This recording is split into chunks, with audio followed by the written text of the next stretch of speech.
الدین الخالص. عنوان ہے اختلاف امت اور اس کا حل. یہ امت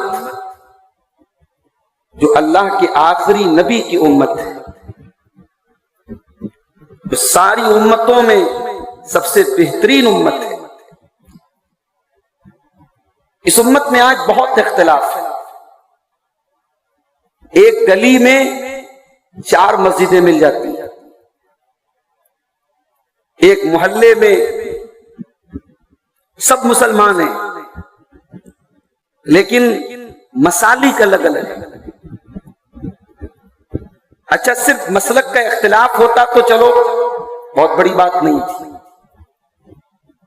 اختلاف نفرت میں بدل چکا ہے. بعض مسلک تو ایسے ہیں کہ وہ دوسرے مسلک کے مسلمان کو سلام تک کرنا پسند نہیں کرتے. ان کو یہ بتایا گیا ہے کہ تم ہی مسلمان ہو، باقی سب کافر ہیں. آج کل ایک ویڈیو میں نے دیکھا یوٹیوب کے اوپر، ایک بھائی نے دکھایا مجھے. ایک مولانا صاحب تقریر کر رہے ہیں اور کہہ رہے ہیں بھائیو، جمعہ پڑھنا ہی فرض نہیں ہے، کبھی کبھی جمعہ چھوڑنا بھی فرض ہے. پھر انہوں نے اپنے مسلک کے بہت بڑے مولانا کی کتاب کا حوالہ دے کے بتایا کہ اگر کسی محلے میں فلاں فلاں مسلک کا امام ہو یا ان کی مسجد ہو تو وہاں جمعہ نہیں پڑھنا چاہیے، گھر آ کے ظہر پڑھ لو، جمعہ مت پڑھو. یہ ہے نفرت اور یہ ہے تعصب. علامہ اقبال نے کہا تھا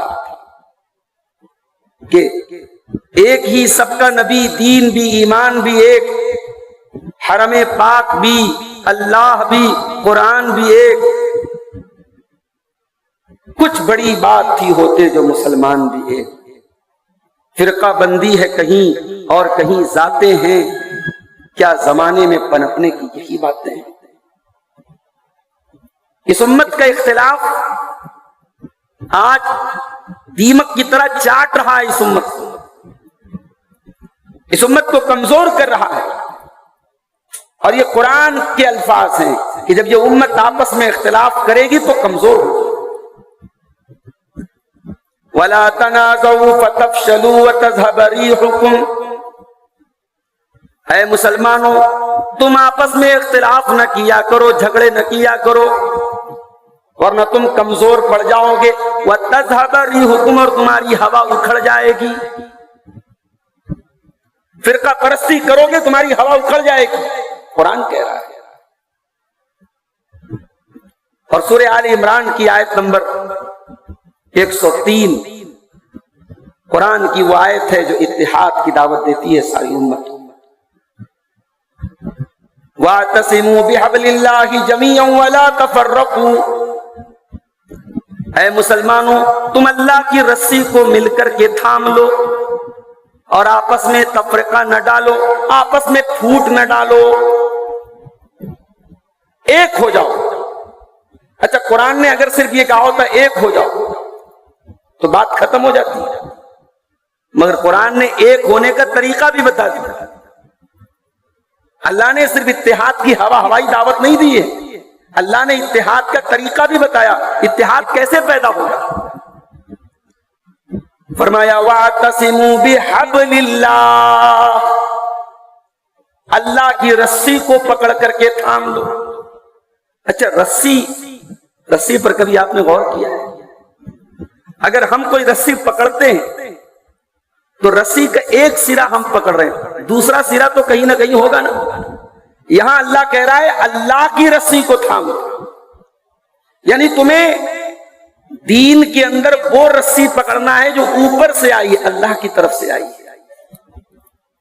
زمین والے کیا کہتے ہیں، انسان کی عقل کیا کہتی ہے، انسان کی لاجک کیا کہتی ہے، دین اس کا نام نہیں ہے. دین اس کا نام ہے جو آسمان سے آیا ہے، جو اللہ نے نازل کیا ہے. دین نام ہے قرآن اور حدیث کا. دین نام ہے قال اللہ اور قال الرسول کا، اور اسی کو یہاں پر اللہ اپنی رسی کہہ رہا ہے. اللہ کی رسی کو تھامو.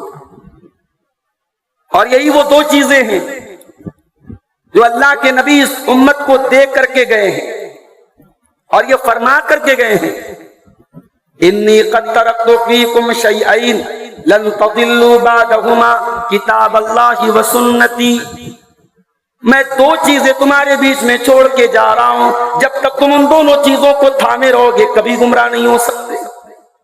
ایک اللہ کی کتاب قرآن ہے اور دوسری میری سنت، میری حدیث ہے۔ قرآن اور حدیث یہی دو چیزیں اللہ کی رسی ہے۔ تو قرآن کہہ رہا ہے اللہ کی رسی کو مل کر کے تھام، وَلَا تَفَرَّقُوا، اور فرقوں میں نہ بٹو، وَاذْكُرُوا نِعْمَتَ اللَّهِ عَلَيْكُمْ إِذْ كُنْتُمْ أَعْدَاءً، اور یاد کرو اللہ کی نعمت کو جب تم ایک دوسرے کے دشمن تھے اور ذرا ذرا سی بات میں تم جنگیں کیا کرتے تھے، اللہ نے اپنے نبی کو بھیج کر کے فَأَلَّفَ بَيْنَ قُلُوبِكُمْ، تمہارے دلوں کو ملا دیا، فَأَصْبَحْتُمْ بِنِعْمَتِهِ إِخْوَانًا، اور تم اللہ کے کرم سے بھائی بھائی بن گئے۔ تو قرآن اتحاد کی دعوت دے رہا ہے، لیکن آج مسلمان اختلاف کی دعوت دے رہا ہے، لڑا رہا ہے۔ نبی نے پتھر کھا کے لوگوں کو جوڑا تھا، اسی نبی کا کلمہ پڑھنے والے، نبی کے ماننے والے آج مرغا کھا کھا کے لوگوں کو لڑانے کا کام فتوے دے رہے ہیں۔ اس سے بات کرو گے نکاح ٹوٹ جائے گا، اس کے پیچھے نماز پڑھو گے اسلام سے نکل جاؤ گے۔ اسلام اتنا کمزور ہو گیا، اسلام اتنا کمزور ہو گیا، کسی کو سلام کرنے سے اسلام ٹوٹ گیا، کسی کی مسجد میں جا کے نماز پڑھ دیا نکاح ٹوٹ گیا، نکاح اتنا کمزور ہو گیا۔ میرے بھائیوں، اختلاف امت نے امت کا بیڑا غرق کر کے رکھا ہے، اور اسی لیے اللہ قرآن میں اپنے نبی سے کہتا ہے ان الذين فرقوا دينهم وكانوا شيعا لست منهم في شيء، اے نبی جن لوگوں نے دین میں فرقے بنا لیے، دین کے ٹکڑے ٹکڑے کر دیے، اے نبی آپ کا ان سے کوئی تعلق نہیں۔ اختلاف اللہ کا عذاب ہے، اللہ تبارک و تعالی اپنا عذاب مختلف شکلوں پہ اتارتا ہے، اس میں سے ایک شکل یہ ہے اللہ اختلاف دلوں میں ڈال دیتا ہے۔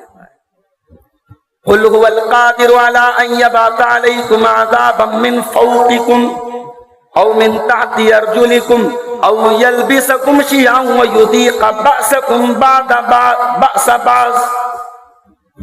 اللہ نے کہا کہ تین طریقے سے ہمارا عذاب آتا ہے، کبھی آسمان سے آتا ہے بارش کی شکل میں، پتھروں کی بارش کی شکل میں، کبھی بجلی کی شکل میں آسمان سے عذاب آتا ہے، او من تحت ارجلکم، اور کبھی اللہ کا عذاب زمین سے آتا ہے، سیلاب کی شکل میں، زلزلہ کی شکل میں، پانی کی شکل میں زمین سے آتا ہے۔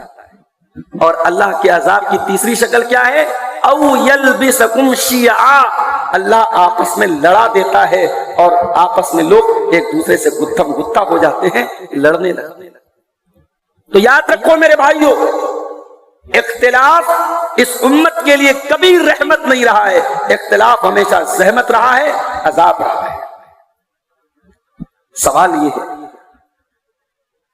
اس مسلمان امت کو ہونا کیسا چاہیے تھا اور یہ کیا ہو گیا؟ اس امت کا حال کیا ہونا چاہیے تھا اور یہ کیا ہو گئی؟ اس امت کو کیا ہونا چاہیے تھا؟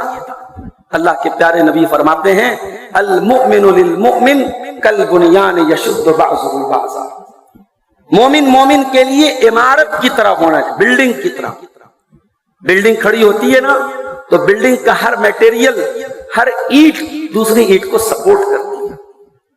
بلڈنگ میں جو چھڑ لگی ہے، جو سیمنٹ ہے، جو بالو ہے، جتنے بھی میٹیریل ہے، بلڈنگ کا ہر میٹیریل دوسرے میٹیریل کو طاقت دے رہا ہے، سپورٹ کر رہا ہے۔ اللہ کے نبی نے فرمایا یہ امت ایک بلڈنگ کی طرح ہونی چاہیے، کل بنیان یشد بعضہ بعضا۔ اگر فلسطین کے کسی مسلمان کو تکلیف پہنچی ہے تو انڈیا کے چھوٹے سے شہر بنارس کا رہنے والا مسلمان یہ نہ سمجھے کہ یہ میرا میٹر تو نہیں، میرا گھر تو نہیں گرا ہے، میرے بچے تو یتیم نہیں ہوئے ہیں، میری بیوی تو بیوہ نہیں ہوئی ہے۔ اس کے درد کو وہ اپنا درد سمجھے، اس کے آنسو کو اپنا آنسو سمجھے، اس کے نقصان کو اپنا نقصان سمجھے، اس کی تکلیف کو اپنی تکلیف سمجھے۔ اسی لیے اللہ کے نبی فرماتے ہیں مثل المؤمنین فی توادہم وتعاطفہم وتراحمہم کمثل الجسد الواحد اذ اشتکا منہ عضو تداعی لہ سائر الجسد بالسہر والحمى۔ انسان مسلمانوں کی آپس کی محبت کی مثال ایسی ہے جیسے انسان کا شریر ہوتا ہے، انسان کی باڈی ہوتی ہے، انسان کا بدن ہوتا ہے۔ انسان کے بدن میں اگر کہیں پر بھی تکلیف ہوتی ہے پورا بدن بے چین ہو جاتا ہے، پورا بدن بخار میں مبتلا ہو جاتا ہے، کانٹا پاؤں میں چبھتا ہے، آنسو آنکھ سے نکلتے ہیں، خون انگلی سے بہ رہا ہے، اور درد جو ہے وہ دل اور دماغ کو ہو رہا ہے۔ پورا جسم، انسان کی پوری باڈی ایک دوسرے سے جڑی ہوئی ہے، ایک دوسرے سے کنیکٹڈ ہے، ایک دوسرے سے رابطے میں ہے۔ اللہ کے نبی فرما رہے مسلمان سے رابطے میں رہنا چاہیے، ہمیں ہونا تو ایسا چاہیے، اور ہم ہو کیسے گئے؟ میرے بھائیوں، آج پوری دنیا میں مسلمان اکلوتی قوم ہے جس کے مذہب میں ہر چیز میں اجتماعیت ہے۔ دنیا کی اور مذہب میں عبادت کرنا ہے گھر میں پڑھ لو، اکیلے پڑھ لو، ہمارے یہاں عبادت کرنا ہے مسجد میں آنا پڑے۔ جب تک کوئی مجبوری نہیں ہے، کوئی عذر نہیں ہے، آپ کو مسجد میں آنا ہے تاکہ ایک گیدرنگ ہو جائے، ایک اجتماع ہو جائے، لوگ ایک دوسرے کے سکھ دکھ کو جان لیں، ایک دوسرے کے حال چال کو جان لیں۔ اگر پانچوں ٹائم میں اکٹھا نہیں ہو پائے تو ہفتے میں ایک دن رکھا گیا جمعہ کا دن کہ چلو بھائی کم سے کم جمعہ کے دن پورے محلے کے لوگ اکٹھا ہو گئے۔ پھر سال میں ایک عید کی نماز رکھی گئی یا پورے شہر کے لوگ اکٹھا ہو جائیں۔ کیوں ہے میرے بھائی؟ اسلام اتحاد کا دین ہے، اسلام یونٹی کا دین ہے، اسلام اجتماعیت کا دین ہے، اسلام ٹکڑے ٹکڑے رہنے کا دین نہیں ہے۔ علامہ اقبال کہتے ہیں فرد قائم ربط ملت سے ہے تنہا کچھ نہیں، موج ہے دریا میں اور بیرون دریا کچھ نہیں۔ اس امت کا ہر فرد اس امت کی طاقت ہے، مگر آج یہ امت بٹ چکی ہے، اور آج میرے تقریر کا عنوان یہی ہے کہ اس بٹوارے کو ختم کیسے کیا جائے، اس اختلاف کو حل کیسے کیا جائے۔ تو یاد رکھیے میرے بھائی، اگر اس امت کے اختلاف کو حل کرنا ہے تو سب سے پہلا کام جو ہمیں کرنا ہے کہ ہر مسلمان اپنے دوسرے مسلمان بھائی کے حق کو پہچانے۔ ایک ہوتا ہے نا ہمارے سگے بھائی کا کیا حق ہے، ہماری ماں کا کیا حق ہے، ہمارے باپ کا کیا حق ہے، ہمارے رشتہ دار کا کیا حق ہے۔ ایک حق وہ ہے جو مسلمان کا مسلمان پر ہے، اور وہ کیا ہے؟ اللہ کے پیارے نبی نے فرمایا حق المسلم علی المسلم ست، مسلمان کا مسلمان کے اوپر 6 حق ہے۔ صحابہ نے پوچھا ہے اللہ کے نبی کون کون سا 6 حق ہے؟ آپ نے فرمایا اذا لقیتہ فسلم علیہ، جب بھی مسلمان سے ملاقات کرے تو سلام کرے۔ دوسرے مذہب میں اس کی مثال نہیں ملتی۔ آپ انڈیا میں دیکھ لیں، بنارس کے غیر مسلم آپس میں ملتے ہیں کچھ اور طریقے سے سلام کرتے ہیں آپس میں۔ آپ متھرا میں چلے جائیں کچھ اور طریقے سے کرتے ہیں، گجرات میں چلے جائیں کچھ اور طریقے سے کرتے ہیں، بنگال میں چلے جائیں کچھ اور طریقے سے کرتے ہیں، مگر مسلمان پوری کائنات میں کہیں پر بھی ملیں، وہ انڈیا کے ہوں، وہ بنگلہ دیش کے ہوں، وہ ملیشیا کے ہوں، وہ انڈونیشیا کے ہوں، افریقہ کے ہوں، امریکہ کے ہوں، ان کا گریٹنگ کا انداز، ان کا جب ملیں گے تو ملاقات کے ٹائم جو الفاظ ہے سب کا سیم ہے، السلام علیکم ورحمۃ اللہ وبرکاتہ۔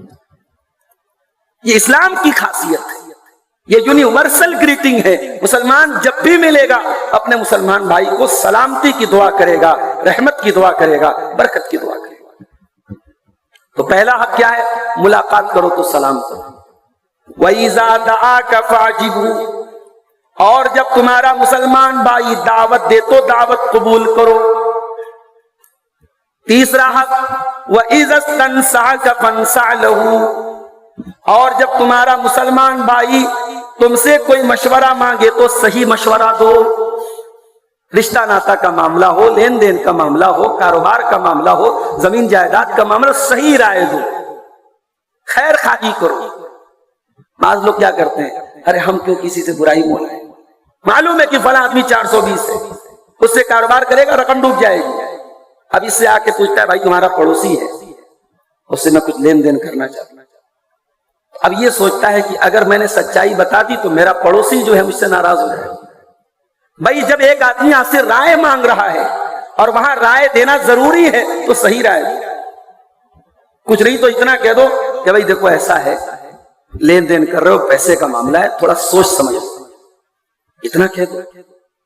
رشتہ ناتا کا معاملہ ہے، آپ کو معلوم ہے کہ رشتہ صحیح نہیں ہے تو اتنا بتا دو بھائی دیکھو ایسا ہے، یہ ہمارے تو پڑوسی ہیں، اب ہم بہت زیادہ کچھ بول نہیں سکتے، آپ تحقیق کر لیجئے، جانچ کر لیجئے، اس کے بعد فیصلہ کیجئے۔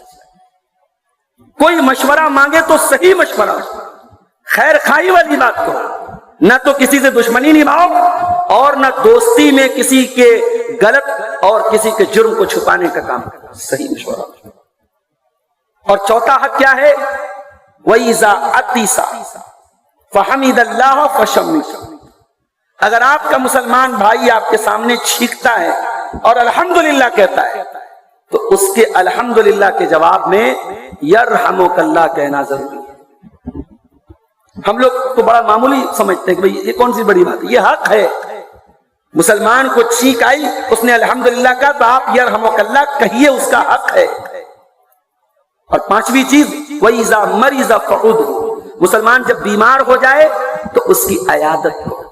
یا اپنے رشتہ دار کی عیادت انسان نہیں کرتا، اتنا بزی ہو چکا ہے آج کا انسان، فیس بک کے لیے بزی نہیں ہے، دن بھر بیٹھ کر کے ریلز دیکھنے کے لیے بزی نہیں ہے، کرکٹ میچ دیکھنے کے لیے بزی نہیں ہے۔ کوئی اپنا بیمار ہے، کسی ہاسپٹل میں ایڈمٹ ہے، اس کی خیر خبر لینے کے لیے، اس کی عیادت کے لیے انسان کو جانے میں تکلیف ہوتی ہے۔ یہ آج کے دور کا انسان، اللہ کے رسول کہہ رہے مسلمان کا مسلمان پر حق ہے، رشتہ داری ہو چاہے نہ ہو، تعلقات ہو چاہے نہ، اگر آپ کا مسلمان بھائی جس کو آپ جانتے بیمار ہے، جاؤ عیادت کر کے چلو۔ اور وَإِذَا مَاتَ فَاتَّبِعْهُ، اور مسلمان جب انتقال کر جائے، مر جائے، اس کے جنازے میں شامل ہو جاؤ، یہ مسلمان کا مسلمان پر حق ہے۔ تو یہ پہلی چیز ہے میرے بھائی، اختلاف کو دور کرنا ہے تو یہ 6 کام ہمیں کرنا پڑے گا، تب جا کر کے دوری ختم ہوگی اور اختلاف ختم ہوگا۔ اور آگے بڑھیے، اختلاف کو ختم کرنے کا دوسرا طریقہ، کوئی بھی مسلمان اپنے دوسرے مسلمان بھائی سے حسد نہ کرے، اس کے اپنے دل میں اس کے خلاف کوئی جلن پیدا نہ کرے، کسی کی ترقی کو دیکھ کر کے، کسی کی دولت کو دیکھ کر کے، کسی کے اونچے مقام کو دیکھ کر کے اپنے دل میں کوئی ٹینشن نہ پالے۔ آج تو مسئلہ کیا ہے، انسان اپنے سکھ سے زیادہ، اپنے دکھ سے زیادہ دوسروں کے سکھ سے پریشان ہے۔ وہ اتنا پیسہ کیوں کما رہا ہے، اس کے پاس یہ 4 ویلر کہاں سے آ گئی، اس کے پاس اس کو اتنی اچھی بہو کیسے مل گئی، اس کو اتنی اچھی بیوی کیسے مل گئی، اس کے بچے چین سے کیوں رہتے ہیں۔ آج انسان اتنا گر چکا ہے، آج ہمارا معاشرہ اتنا گر چکا ہے کہ دوسروں کی خوشیوں سے دکھ ہوتا ہے اور دوسروں کے دکھ سے مزہ آتا ہے۔ کسی کو کے اوپر کوئی مصیبت آ جائے، کسی کے گھر بھائی بھائی کا جھگڑا ہو جائے، ساس بہو کا جھگڑا ہو جائے تو بعض عورتیں مزہ لینے کے لیے جاتی ہیں، اچھا تو تیری پتویا کہاں کہے، مقصد وہاں مرچ مسالہ لگانا ہوتا ہے، وہاں زخموں پر نمک چھڑکنا ہوتا ہے۔ لوگ دوسروں کے گھروں میں تاکہ جھانکی کرتے ہیں، دوسروں کے مسائل اور دوسروں کے گھر کی حال چال اس لیے پوچھتے ہیں تاکہ مزہ لے سکے، ان کے دل کو سکون مل سکے۔ یہ نہیں ہونا چاہیے۔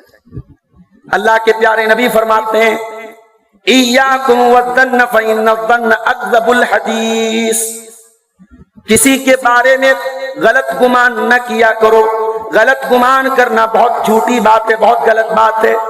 ولا تحسسوا ولا تجسسوا، اور کسی کی جاسوسی مت کیا کرو، کسی کی ٹوہ میں نہ لگے رہا کرو۔ ولا تحاسدوا، اور آپس میں ایک دوسرے سے حسد نہ کیا کرو۔ ولا تباغضوا، اور ایک دوسرے سے نفرت نہ کیا کرو۔